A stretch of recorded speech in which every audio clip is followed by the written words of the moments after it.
So welcome to Jumbo IS and welcome to our lecture series called Daily News in Shorts. In this lecture series, we cover a particular day's current affairs in a short span of time. Now, needless to say this, you have to revise this lecture just after watching it, because if you don't and you just watch this lecture, well, then you will quickly forget these current affairs. Okay, just watching this lecture would be job half done.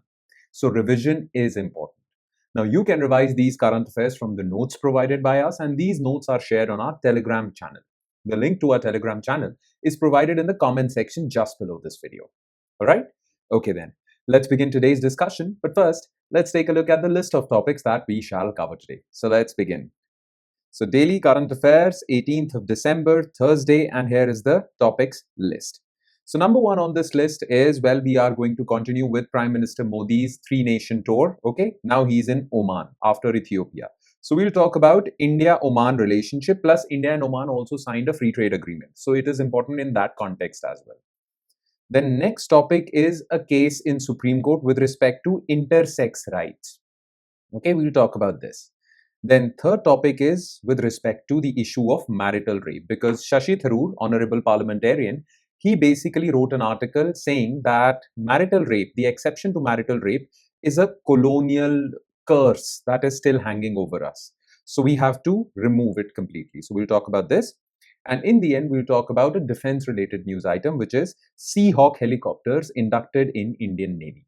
So we'll talk about certain technical specifications of this Seahawk helicopter and how will it enhance India's blue water capabilities. Okay.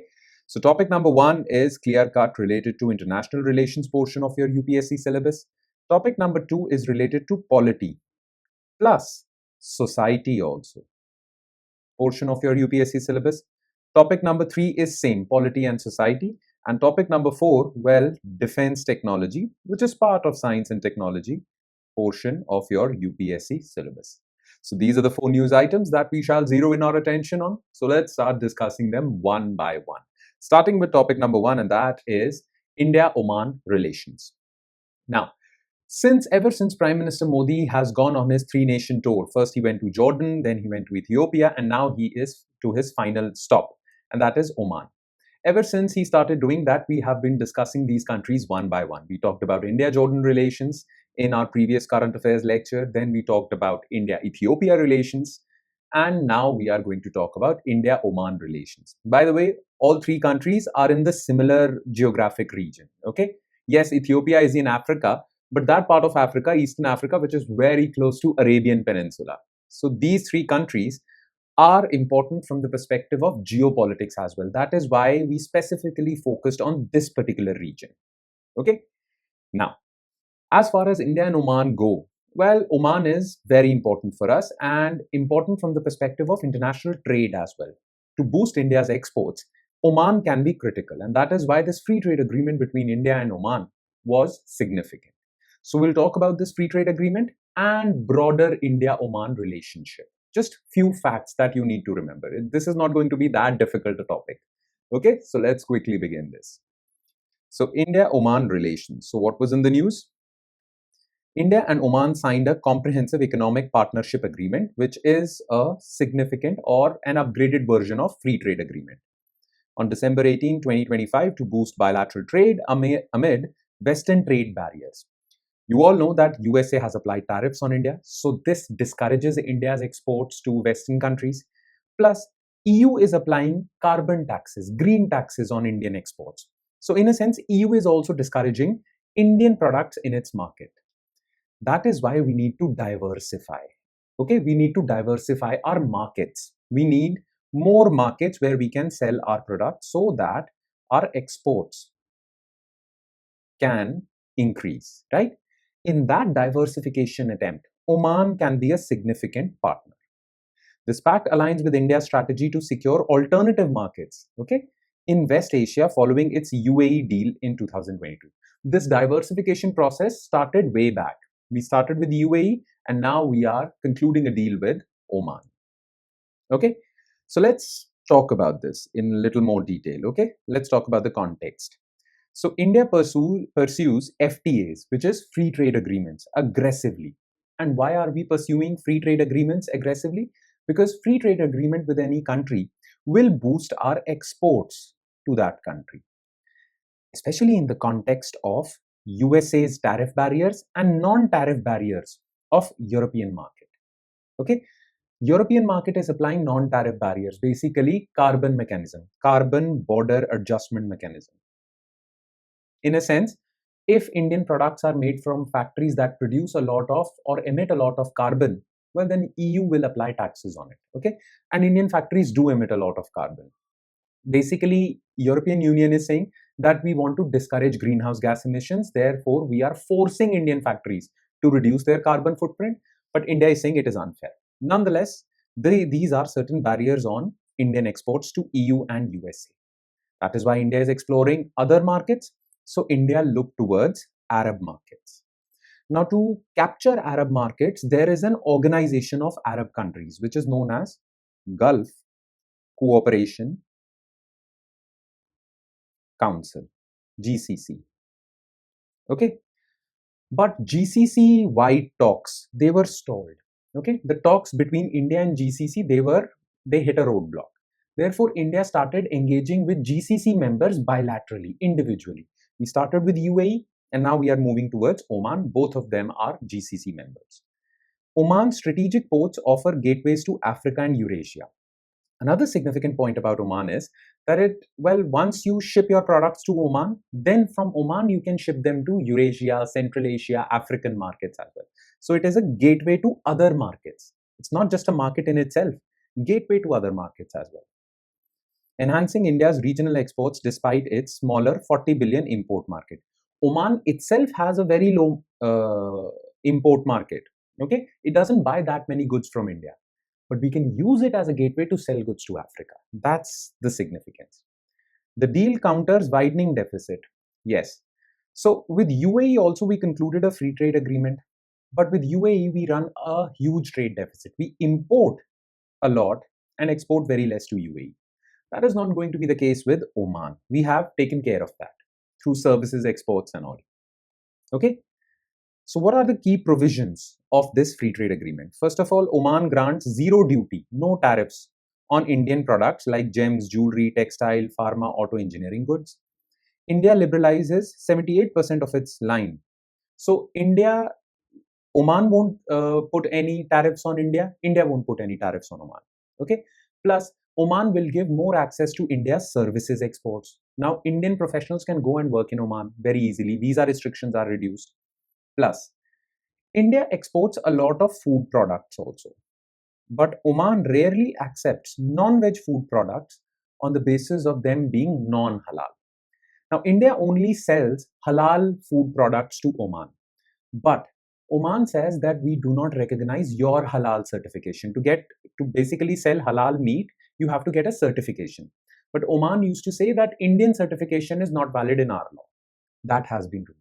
Now, there is mutual recognition of halal certification. So if it is certified by India, Oman will recognize it and allow imports. You understand? So this is a big boost, right? Now, in your notes, I've also given a table.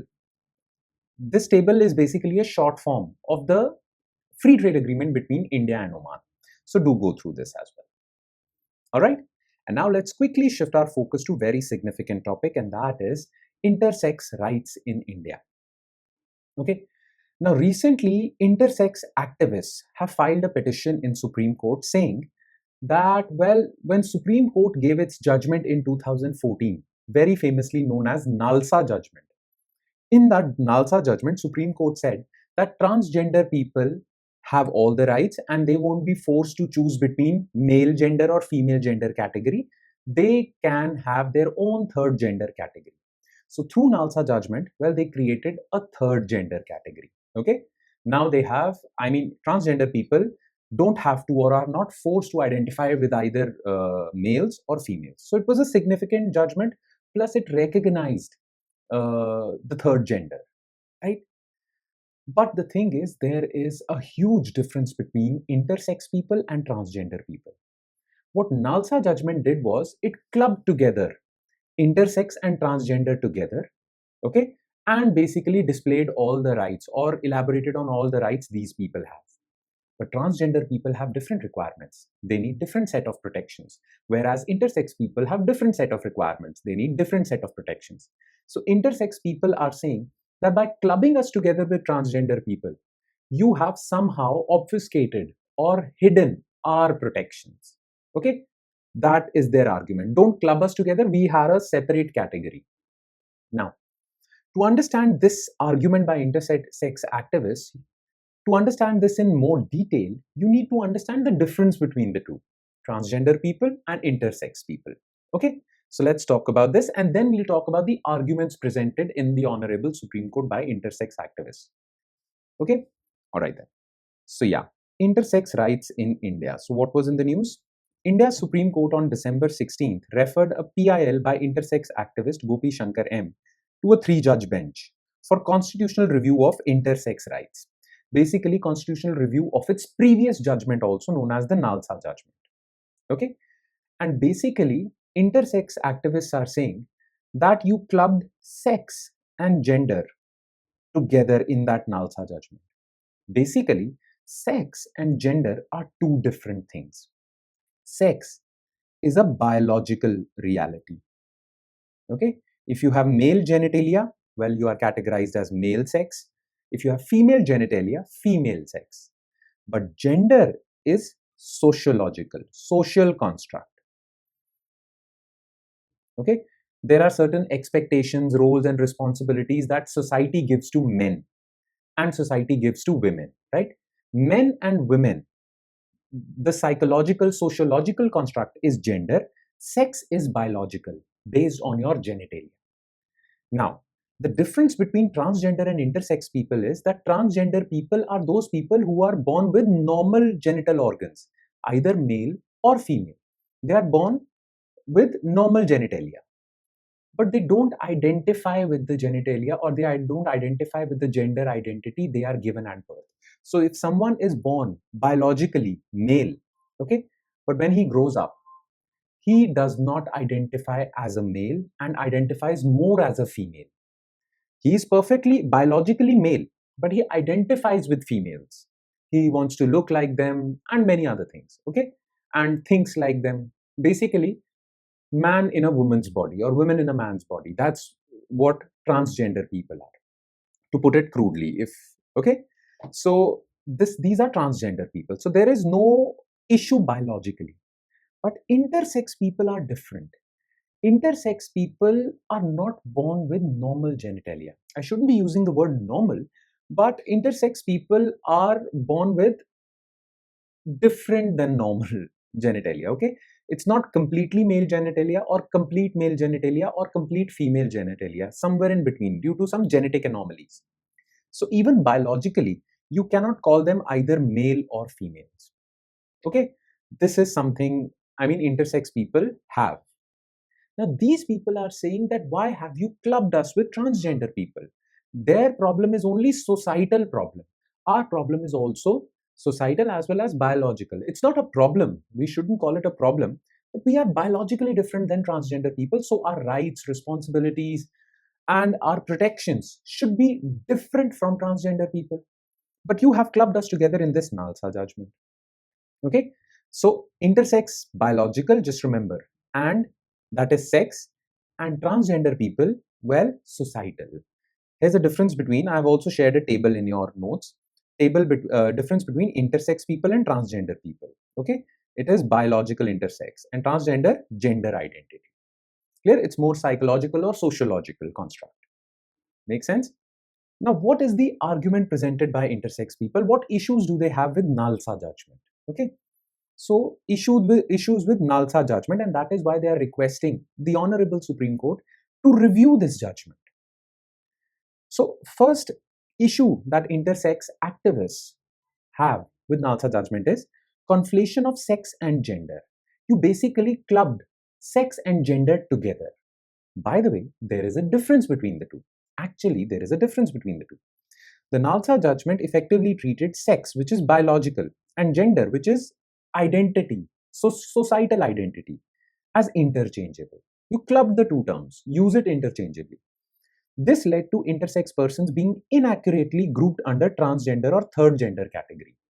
Okay, in Nalsa judgment, Supreme Court said that we will create a separate third gender category for transgender people.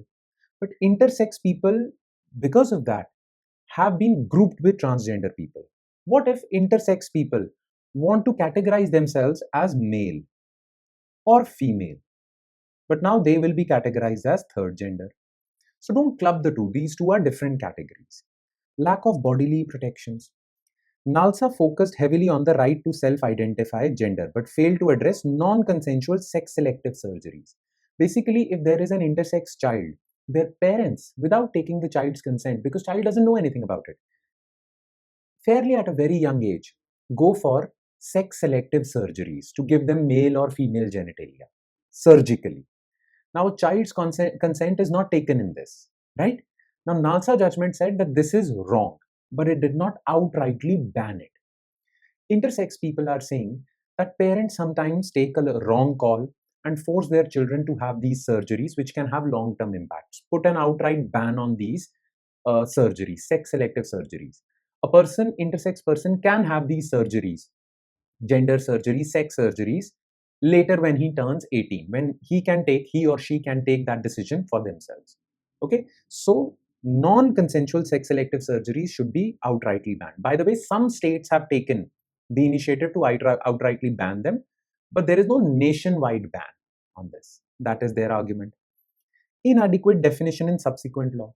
Based on NALSA judgment, Center passed a law called Transgender Persons Protection of Rights Act, which defines intersex persons as a subcategory within transgender. So parliamentary law also categorizes them as subcategory, whereas they say they are completely different. Exclusion from welfare and reservations. NALSA directed reservations for third gender. But what about those intersex people who identify as male or female?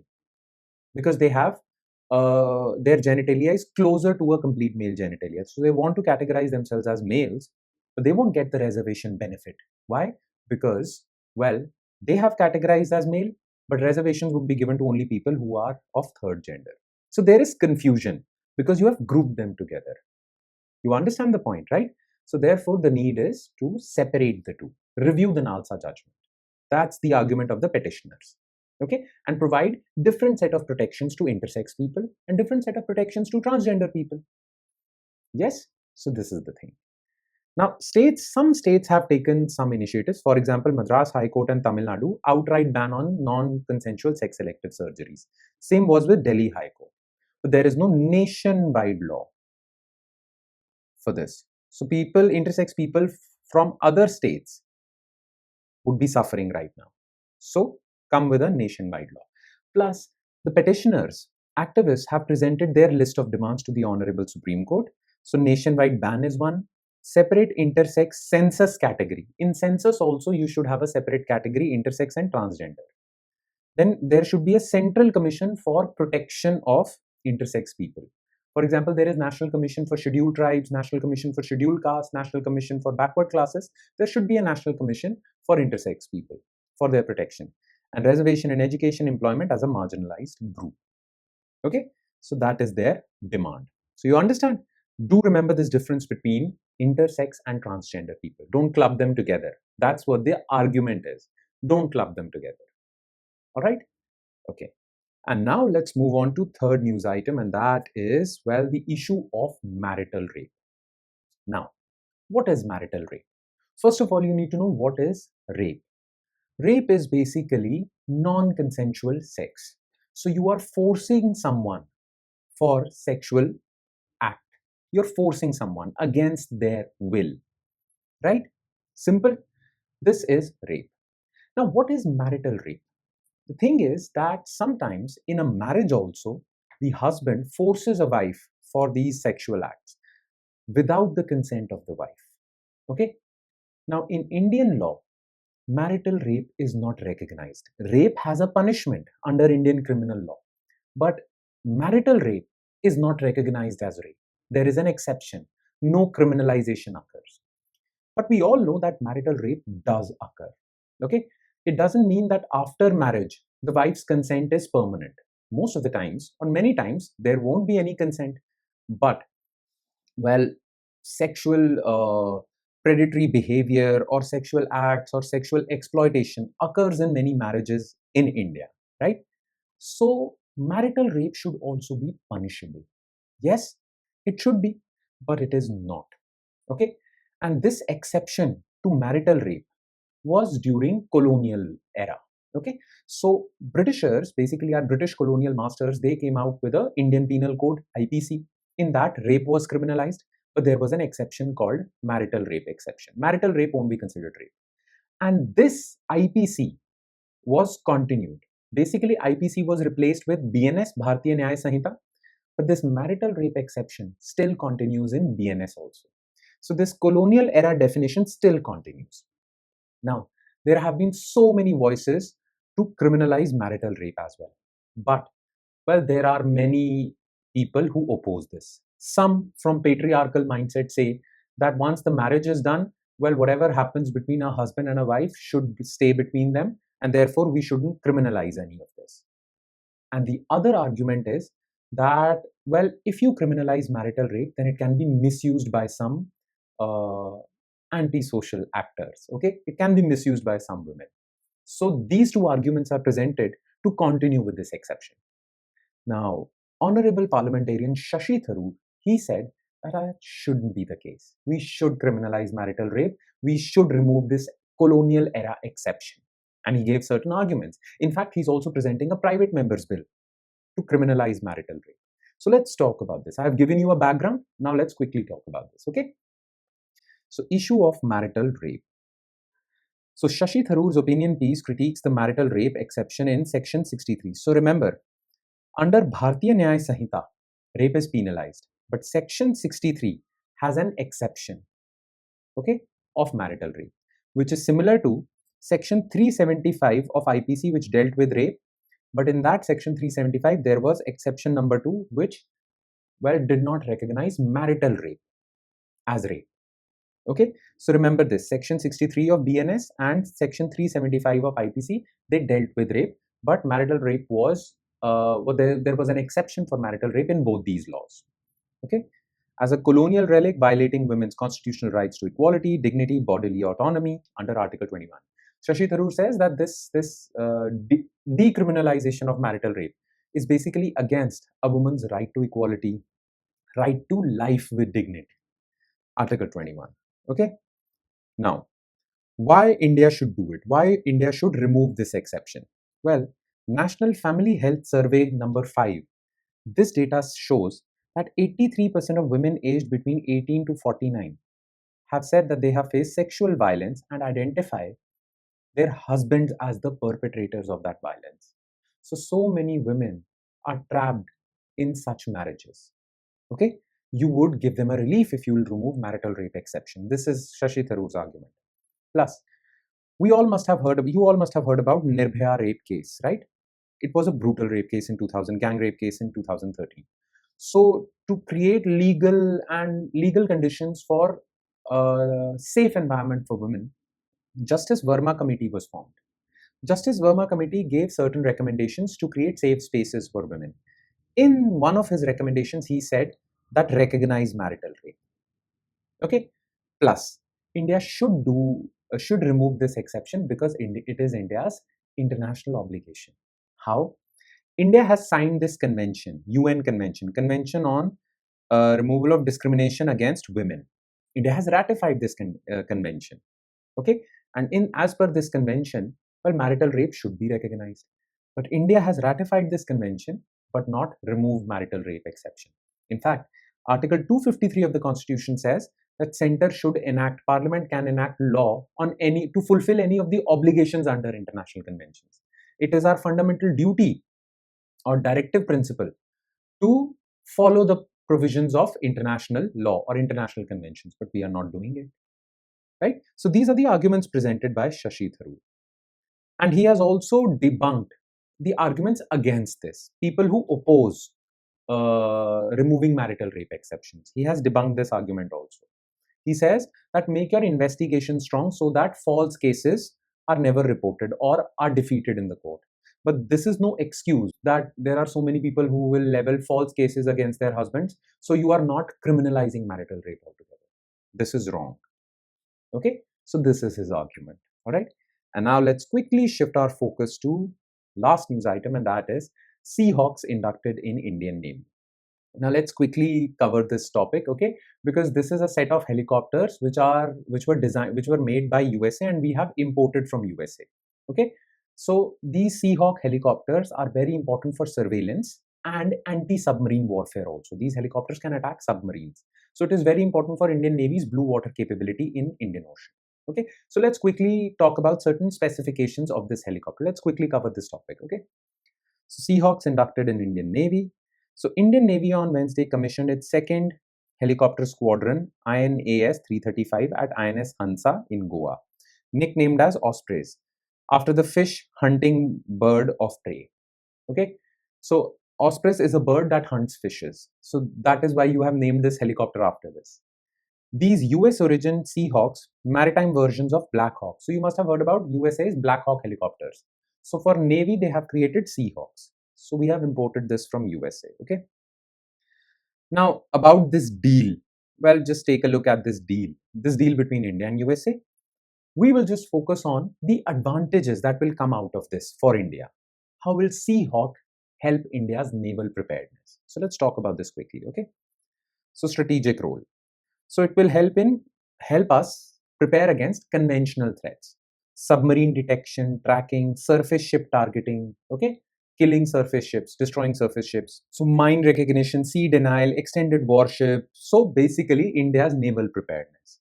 Then asymmetric threats. What are asymmetric threats? Well, if Indian Navy and Pakistani Navy or Chinese Navy are fighting, well, they are at similar levels, okay? Yes, some can be more superior than others, but that is similar. States are fighting against each other.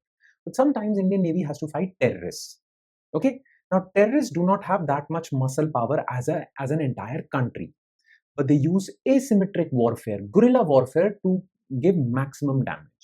So for that also these Seahawk helicopters are beneficial. So remember this term, asymmetric warfare. And Navy Chief's view, well, Navy Chief says that this addresses shifting maritime power with drones, missiles on smaller platforms. Okay, so well, because Navy is also shifting towards air power.